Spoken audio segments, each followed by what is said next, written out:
CM Revanth కి MP Raghunandan సవాల్ విసిరారు. కాళేశ్వరం మొత్తం ప్రాజెక్టుపై సిబిఐ విచారణ కోరే ధైర్యం కాంగ్రెస్ కి ఉందా అంటూ ఆయన ప్రశ్నిస్తున్నారు. కాళేశ్వరం కట్టిన వారే గాంధీ సరోవర్ నిర్మిస్తున్నారు. ఎన్నికలకు ముందు బీఆర్ఎస్ అవినీతిని కక్కిస్తానన్న రేవంత్ ఇప్పుడు ఎందుకు మౌనంగా ఉన్నాడు అంటూ రఘునందన్ ప్రశ్నిస్తున్నారు. కాంగ్రెస్ విచారణ కోరితే పత్రాలు బయట పెట్టాలి, ఏ జిల్లాలో ఏ పంట పండుతుందో మంత్రులకు తెలియదు అంటూ ఆయన విమర్శిస్తున్నారు. యూరియా పంచడం రేవంత్ ప్రభుత్వానికి చేత కావడం లేదు అంటూ ఆయన ఎద్దేవా చేశారు. కార్పొరేషన్ ఎన్నికలపై ప్రభుత్వానికి క్లారిటీ లేదని, తెలంగాణలో నితిన్ నబిత్ పర్యటనతో కాంగ్రెస్లో భయం మొదలైంది అంటూ ఆయన చెప్పుకొచ్చారు. ఎస్ఐఆర్ ప్రక్రియ చేస్తుంది రాష్ట్ర ప్రభుత్వమే, బిఎల్ఓలపై ప్రభుత్వానికి నమ్మకం లేదు అంటున్నారు. మొత్తం మీద చాలా అంశాలకు సంబంధించి రఘునందన్ చాలా కీలకమైన కామెంట్స్ చేసినట్లు కనపడుతుంది. ఒక్కసారి ఆయన ఏమన్నారో ఆయన మాటలోనే చూద్దాం. ఆ కార్ల పంచాయతీలో తీసుకుపోయి కేటీఆర్ ను జైలు ఎత్తా అన్నాడు, కాళేశ్వరంలో కేసీఆర్ ని హరీష్ ని ఎత్తా అన్నాడు. ఒక్కళ్ళని అరెస్ట్ చేసిండు అన్న. ముఖ్యమంత్రి గారు కేంద్ర ప్రభుత్వానికి ఏమని ఉత్తరం రాసిండో జర బయట పెట్టమనుండ్రి. ముఖ్యమంత్రి గారు 3 పిల్లర్లు కూలిపోయిన కాడనో 3 బారేజీల మీదనో ఎంక్వైరీ చేయమని రాసింది తప్ప కాళేశ్వరం డిపిఆర్ దగ్గర నుంచి కాళేశ్వరంకు చెల్లించిన ప్రతి రూపాయి మీద విచారణ జరుపమని అడిగేటువంటి అధికారం, దమ్ము, ధైర్యం కాంగ్రెస్ పార్టీకి లేదు. ఎందుకంటే కాళేశ్వరం ప్రాజెక్టుని కట్టినటువంటి కంపెనీ రేపు రేవంత్ రెడ్డి గారి మానస పుత్రిక అని చెప్పేటువంటి మూసీ రీజనరేషన్ ప్రాజెక్ట్ అనేది కూడా కాళేశ్వరం కట్టిన కంపెనీ కడుతుంది. అందుకని రేవంత్ రెడ్డి గారు కాళేశ్వరం ప్రాజెక్టు మీద విచారణ ఈ రోజు కాదు ఏ రోజు కూడా చేయలేడు. కాబట్టి అది ఉత్తుత్తి మాటలు, నువ్వు కొట్టినట్టు చేయి, నేను ఏడ్చినట్టు చేస్తా అంటాడు. ఎంతెంత ఎగిరిండు రేవంత్ రెడ్డి. 6 నెలల చెర్లపల్లిలో ఇందిరమ్మ ఇల్లు కట్టిస్తా అన్నాడు. ఇవాళ దాకా 6 నెలలు కాలే.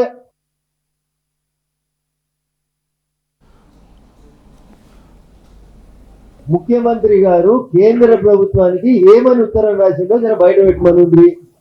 ముఖ్యమంత్రి గారు 3 పిల్లర్లు కూలిపోయిన కాడనో 3 బారేజీల మీదనో ఎంక్వైరీ చేయమని రాసింది తప్ప కాళేశ్వరం డిపిఆర్ దగ్గర నుంచి కాళేశ్వరంకు చెల్లించిన ప్రతి రూపాయి మీద విచారణ జరుపమని అడిగేటువంటి అధికారం, దమ్ము, ధైర్యం కాంగ్రెస్ పార్టీకి లేదు. ఎందుకంటే కాళేశ్వరంలో కేసీఆర్ ని హరీష్ ని ఎత్తా అన్నాడు. ఒక్కళ్ళని అరెస్ట్ చేసిండు అన్న. ఒక్క కాంగ్రెస్ వాళ్ళు అధికారంలోకి వచ్చిన 2.5 ఏళ్లలో ఒక్క టిఆర్ఎస్ నాయకుల్ని అరెస్ట్ చేసిరేమో చెప్పు. అదే కూలిపోయిన బరాజ్ మీదకి రాహుల్ గాంధీని తెచ్చి చెప్పిండు. ఏమని చెప్పిండు? 1,00,000 కోట్లు కక్కిస్తాము అన్నాడు. అన్నా నీకు 5 ఏళ్ళు ఇచ్చిర్రు, 5 ఏళ్లలో 2.5 ఏళ్ళు అయింది, లక్షల సగం కక్కిండా కేసీఆర్ అనేటోడు? కక్కియలే కదా. అంటే ఎవరితో ఆలోచపడుతుండ్రు? బీఆర్ఎస్ ఒక నాణానికి బొమ్మ పడుతుంది తప్ప మేము సొంతంగా అధికారంలోకి వస్తాం, తప్పకుండా తెలంగాణ రాష్ట్రంలో భారతీయ జనతా పార్టీ జెండాను ఎగిరేస్తాం. ఎంత అవగాహన లేని వ్యక్తులు మాట్లాడుతున్నారు అంటే ఎస్ఐఆర్ మీద. ఎవరు రాష్ట్రంలో అధికారంలో ఉంది? కాంగ్రెస్ పార్టీ అధికారంలో ఉంది. ఎస్ఐఆర్ కి పోతున్నటువంటి బిఎల్ఓలు ఎవరు? రాష్ట్ర ప్రభుత్వ ఉద్యోగులు. అంటే నీకు నీ రాష్ట్ర ప్రభుత్వ ఉద్యోగుల మీద నీకు విశ్వాసం లేదు. ఎస్ఐఆర్ ఎవరు చేస్తారు? భారతీయ జనతా పార్టీ చేస్తుందా? భారతీయ జనతా పార్టీ నాయకులు చేస్తారా? బిఎల్ఓలు చేస్తారు. బిఎల్ఓలు నియమించేది ఎవరు? ముఖ్యమంత్రి ఎవరు? రేవంత్ రెడ్డి మీ పార్టీడే కదా. మీ పార్టీడు పెట్టిన బిఎల్ఓ పక్క పార్టీడు గెలిస్తేందుకు పనిచేస్తాడా? ఇది కాంగ్రెస్ పార్టీకి ఎస్ఐఆర్ మీద ఉన్నటువంటి అవగాహన. కాళేశ్వరంలో కేసీఆర్ రైట్. అంశానికి సంబంధించి మరిన్ని డీటెయిల్స్ తెలుసుకుందాం. శ్రీధర్ జాయిన్ అవుతున్నారు, మా ప్రతినిధి. శ్రీధర్, చాలా అంశాలకు సంబంధించి రఘునందన్ మాట్లాడారు. ముఖ్యంగా కాళేశ్వరం గురించి కూడా చాలా కీలకమైన కామెంట్స్. ఓవరాల్గా అసలు ఏ సందర్భంలో ఈ కామెంట్స్ చేశారు, ఇంకా ఏమేమి అంశాలు ఉన్నాయి ఆయన కామెంట్స్లో?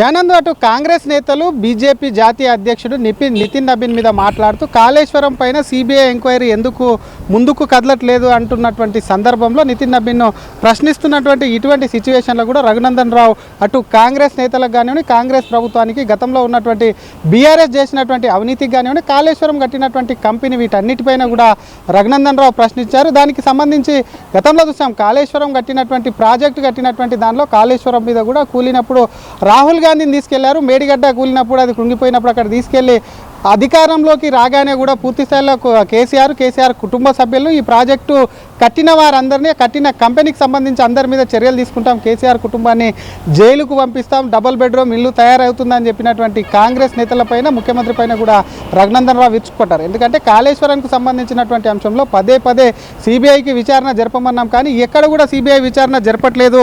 ఇటు బీఆర్ఎస్తో బీజేపీ కుమ్మక్కైందని చెప్పి కాంగ్రెస్ నేతలు విమర్శలు చేస్తున్నారు. దానికి సంబంధించి రఘునందన్ రావు తిప్పికొట్టడమే కాకుండా అసలు బ్యారేజీలు కూలిపోయిన దాని మీద కేవలం దాని మీద ఏ విధంగా సిబిఐ ఎంక్వైరీ జరపమంటారు, మొత్తం కాళేశ్వరం సంబంధించినటువంటి అంశంలో ఎందుకు అసలు విచారణ జరపాలని చెప్పి కూడా కోరలేదు. దానికి సంబంధించి ఎందుకు మీ మధ్య లోపాయికార ఒప్పందం ఉందా, అందులో భాగంగానే ఇదంతా కోరడం లేదా అంటూ కూడా ఒకవైపు రఘునందన్ రావు ప్రశ్నిస్తూనే మరోవైపు అలా కామెంట్స్ను తిప్పికొట్టారు. ప్రధానంగా ఇటు రాష్ట్రంలో ప్రస్తుతం ఉన్నటువంటి కాంగ్రెస్ ప్రభుత్వం ప్రతిష్టాత్మకంగా తీసుకున్నటువంటి మూసీ నది ప్రాజెక్ట్ ఏదైతుందో ఆ ప్రాజెక్టుకు సంబంధించి కూడా రఘునందన్ రావు క్లియర్ కట్గా చెప్పారు. ఒకవైపు గతంలో కాంగ్రెస్ కట్టినటువంటి కంపెనీ ఏదైతే ఉందో ఆ కంపెనీకి కూడా మూసీ నది యొక్క ప్రక్షాళనకు సంబంధించి కానీ గాంధీ సరోవర్ ప్రాజెక్టును కట్టబెట్టేందుకు కూడా ప్రయత్నిస్తుంది. ఎందుకంటే ఆ కంపెనీ మీద చర్యలు తీసుకుంటాం, కాళేశ్వరం కూలిపోయింది, నాణ్యత లేదు, నాణ్యత లోపించి కూడా పిల్లలు ఊడిపోయి కాబట్టి ఆ కంపెనీ మీద ఎందుకు చర్య లేదు, ఆ కంపెనీతో ఏం మూలక ఆ కంపెనీ కూడా ఇప్పుడు ఉన్నటువంటి కాంగ్రెస్ ప్రభుత్వాన్ని నడిపిస్తుంది. గతంలో ముఖ్యమంత్రి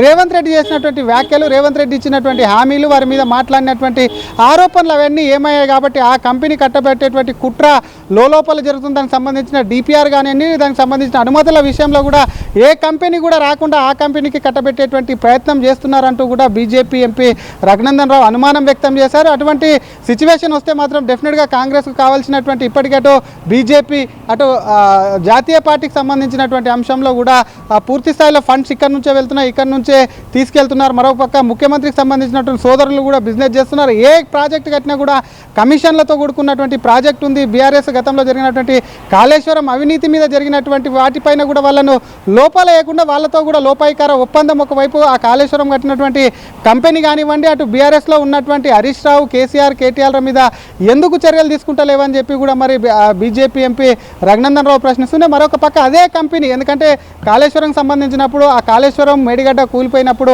పెద్ద ఎత్తున అది కట్టినటువంటి కంపెనీ మీద కూడా పెద్ద ఎత్తున విమర్శలు వచ్చాయి. దానికి సంబంధించి ఆ కంపెనీ మీద చర్యలు తీసుకుంటాము వీళ్ళు అన్నారు. ఎప్పటికప్పుడు కూడా ఆ కంపెనీ మీద సిబిఐకి ఇచ్చి తూతూ మంత్రంగా కుంగిన పిల్లల వరకు ఇవ్వడం పైన కూడా కొంత అనుమానాలు వ్యక్తం చేస్తున్నారు. కంపెనీతో ములాఖాత్ అయ్యారు. మరొక వైపు వారు బీఆర్ఎస్ నేతలతో బీఆర్ఎస్తో కూడా ఒకవైపు లోపాయికార ఒప్పందం ఉందని చెప్పి మరి అనుమానాలు వ్యక్తం చేస్తున్నటువంటి పరిస్థితి ఉంది. ఇంకో పక్క మూసీ ప్రాజెక్టుకు సంబంధించినటువంటి అంశంలో నితిన్ నబీన్ వచ్చాడు. నితిన్ నబీన్కు సంబంధించి ఆయన ప్రభుత్వంలో లేరు, ఆయన ఒక జాతీయ అధ్యక్షుడు, ఆయన ప్రభుత్వ ప్రతినిధి కాదు, కేంద్ర మంత్రి కాదు. అటువంటి వ్యక్తిని అసలు సిబిఐ విచారణ ఎందుకు ముందుకు సాగడం లేదంటూ కూడా కాంగ్రెస్ నేతలు చేస్తుండడం, ఆయన కనీసం అవగాహన లేకుండా కూడా కాంగ్రెస్ మంత్రులు వాళ్ళు మాట్లాడుతున్నారని చెప్తూనే ఆ కంపెనీ ప్రధానంగా కూడా కాళేశ్వరం కట్టారు కూలిపోయిందని చెప్పినటువంటి కంపెనీ ఏదైతుందో ఆ కంపెనీకి సంబంధించి చర్యలు ఎందుకు లేవు, ఆ కంపెనీకి కట్టబెట్టేటువంటి ప్రయత్నం చేస్తున్నారు కాబట్టి దీనిపైన అన్నిటిపైన కూడా తమకు సమాచారం ఉంది, దాన్ని కూడా ఆధారాలు సేకరించి పూర్తి స్థాయిలో మాట్లాడతామంటూ కూడా బీజేపీ నేతలు కానివ్వండి, బీజేపీ ఎంపీ రఘునందన్ రావు ఒక పక్క అటు కాంగ్రెస్ ప్రభుత్వానికి స్ట్రాంగ్ వార్నింగ్ ఇచ్చారని చెప్పొచ్చు. నందు right. Thank you Kiran, thanks for the details. Thank you Sridhar, thanks for the details. మొత్తం మీద చాలా కీలకమైన అంశాల మీద ప్రశ్నించారు. ప్రధానంగా కాళేశ్వరం ప్రాజెక్టుకు సంబంధించి అసలు మీకు చిత్తశుద్ధి ఉందా అని ప్రశ్నిస్తున్నారు.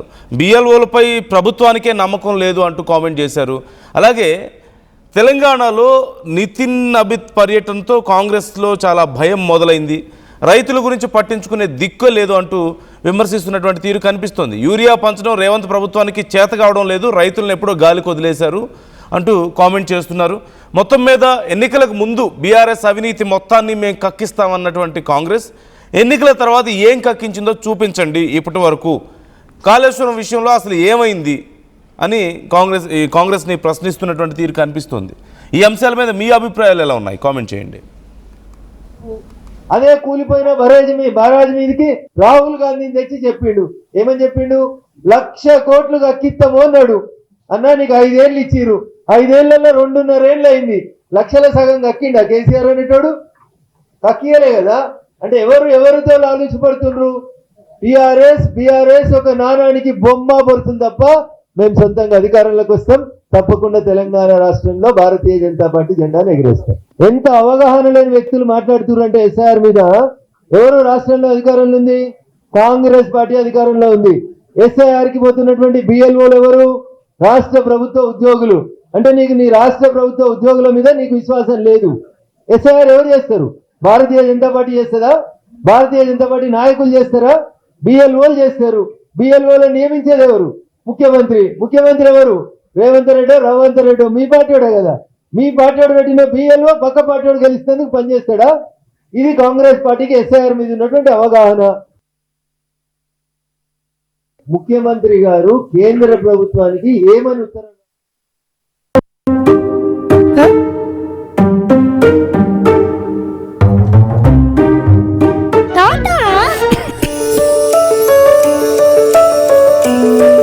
జలుబు, తలనొప్పి, నడుము నొప్పి, మోకాళ్ల నొప్పులు లాంటి లక్షణాల నుండి ఉపశమనానికి శాస్త్రిబా, trusted by millions since 1992. Tournament కి ముందు పెయింటర్ చిన్న చిన్న ఆనందాలు 35 ఏళ్లుగా నా జీవితంలో లేవు. 35 ఏళ్లుగా నేను డైపర్లలో బ్రతికాను. 6 సెంటీమీటర్ల ఫిస్టులా నా మూత్రాశయంలో లీకు కారణమైంది. ఎవరూ నాకు సహాయం చేయలేకపోయారు. ఏఐఎన్యూలో వైద్యులను కలిసే వరకు. అక్కడ వారు రోబోటిక్ శస్త్రచికిత్సతో నాకు పరిష్కారం ఇచ్చారు. వారు నా ఆత్మవిశ్వాసాన్ని కూడా తిరిగిచ్చారు. Precision care makes it possible. The Center for Robotic Surgery at AINU